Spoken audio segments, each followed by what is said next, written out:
everyone, welcome back to my YouTube channel. Thank you so much guys for tuning in.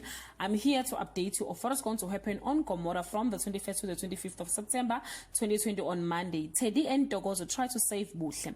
Pretty urges Tati to tell Langa the truth about his father, and Mohado considers joining Pusha Investments on Tuesday.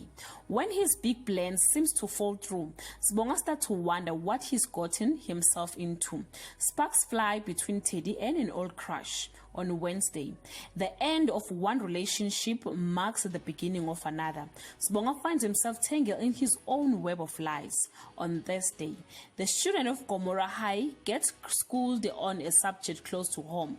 Sibonga slides further and further down his spiral of trouble and lies. On Friday, Sibonga is forced to come clean to Pretty and Mohado about Cleo scamming him. At Gomora High, Teddy and his friend initiate a project to show Melusi appreciation for his efforts. Guys, this is all I have for today. You can leave your comment below and share your thoughts. Till we meet again, I love you so much guys. Bye.